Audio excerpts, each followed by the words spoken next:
Corporate താൽപര്യം സംരക്ഷിക്കുന്ന വർഗീയതയാണ് രാജ്യം ഭരിക്കുന്നതെന്ന് CPIM സംസ്ഥാന കമ്മിറ്റി അംഗം പി ജയരാജൻ. ഇത് രാജ്യത്തിന്റെ മതനിരപേക്ഷതയെ ഇല്ലാതാക്കുമെന്നും പി ജയരാജൻ പറഞ്ഞു. മലപ്പുറം വളാഞ്ചേരിയിൽ DYFI സംഘടിപ്പിച്ച സെമിനാർ ഉദ്ഘാടനം ചെയ്യുകയായിരുന്നു പി ജയരാജൻ. തിരിച്ചറിയലുകളുടെ രാഷ്ട്രീയം, ഹിന്ദുത്വവും രാഷ്ട്രീയ ഇസ്ലാമും ഒരു തുറന്ന ചർച്ച എന്ന വിഷയത്തിലായിരുന്നു സെമിനാർ. മതവർഗീയതയെ സംരക്ഷിക്കാനാണ് ഹിന്ദുത്വ ശക്തികൾ ശ്രമിക്കുന്നത്.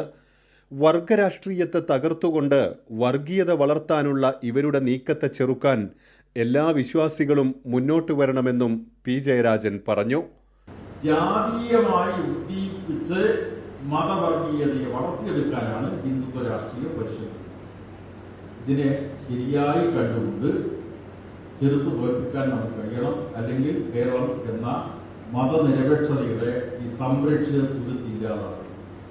കേരളീയ സമൂഹത്തിൽ നുഴഞ്ഞു കയറണമെങ്കിൽ വർഗരാഷ്ട്രീയ പ്രസ്ഥാനത്തെ തകർക്കണം, CPIMനെ തകർക്കണം. അത് കൃത്യമായിട്ടൊരു പദ്ധതിയാണ് കേരളത്തിൽ നടപ്പാക്കപ്പെട്ടത്. അതിനെ ചെറുത്തു ജനകീയമായിട്ടുള്ള ചെറുത്തു നിൽക്കും, ജനങ്ങളുടെ ശക്തമായിട്ടുള്ള ചെറുത്തു നിൽക്കും. അപ്പോൾ വർഗരാഷ്ട്രീയത്തിലൂടെ ഹിന്ദുത്വ വർഗീയതയെ എതിർത്ത് തോൽപ്പിക്കുക മാത്രമല്ല, വർഗരാഷ്ട്രീയത്തെ തകർക്കുന്നതിന് വേണ്ടി വിരുദ്ധരാളികളൊക്കെ പണിയെടുക്കുന്ന കമ്പനികളാണ് RSSന്റെ ആക്രമണ ലക്ഷ്യമായി.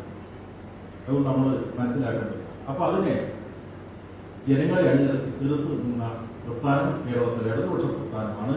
അതുകൊണ്ട് ഹിന്ദുത്വ രാഷ്ട്രീയത്തെ ഇനിയും ചെറുത്ത് തോൽപ്പിക്കണമെങ്കിൽ ഇടതുപക്ഷ വീക്ഷണത്തോടുകൂടിയുള്ള ബഹുജന പ്രസ്ഥാനങ്ങൾക്കാണ് കഴിയുക.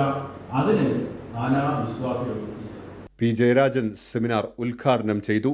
Doctor KT Jaleel, M Sivaprasad, Greeshma അജയഘോഷ്, ഷഫീഖ് താമരശ്ശേരി തുടങ്ങിയവർ സംസാരിച്ചു. കൈരളി ന്യൂസ്, മലപ്പുറം.